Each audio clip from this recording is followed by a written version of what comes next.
না, শুধু আবেগে নয়, শুধু ৫,০০০ টাকার জন্য নয়, ওই বাবাদের ৫ লিটার ঘাম বেশি ঝরলে আপনাদের যেন নাক সিটকোতে না হয়, এজন্য আজ আমরা রাস্তায়। হ্যাঁ, দামি গাড়িতে এসেছি।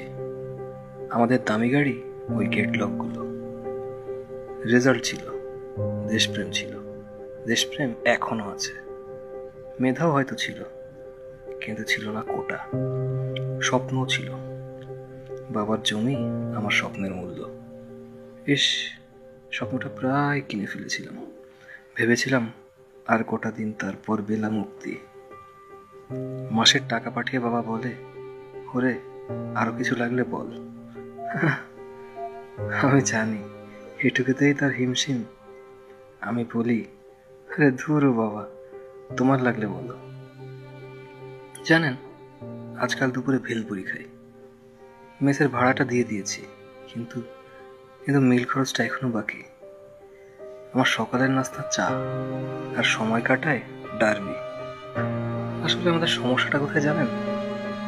ও, জানলে তো আর ভ্যাটের নোটিশ পেতাম না, স্কলারশিপ পেতাম। শুধু রাজনৈতিক বিলবোর্ডের উপর সারা দেশে যদি ভ্যাট বসানো হয়, এতেই দেশের চেহারা বদলে দেওয়া যাবে আশা করি। আপনারা তো জাতির মাথা, কিন্তু আমরাও তো মেরুদণ্ড। মাথায় ঘিলু কম হলেও জাতি দাঁড়াবে, কিন্তু মেরুদণ্ডে ব্যথা হলে জাতি কি দাঁড়াবে? আজ আবার ভেলপুরি আলাটাও আসেনি। টিউশনির টাকাটা ২-৩ দিন পর পাবো। সকালে বাবা কল করেছিল। বাবা বলল, মিস কল দিয়েছিলি বাবা? ফোনটা ডিস্টার্ব করছে অনেকদিন, ঠিক করা হচ্ছে না, কিছু লাগবে তোর? আমি বললাম, না বাবা, ভুল করে চলে গেছে মিস কল। তুমি একটা কাজ করো, ফোনটা চেঞ্জ করে নাও। আর কতদিন এভাবে ভাঙা ফোন চালাবে? তবে বেসরকারি বিশ্ববিদ্যালয়ে আমরা যারা পড়ি, আমাদেরকে মুরগি বলে অনেকে শুনেছি। আসলে ললিপপ বললেও চলে, যেভাবে সবাই চুষছে।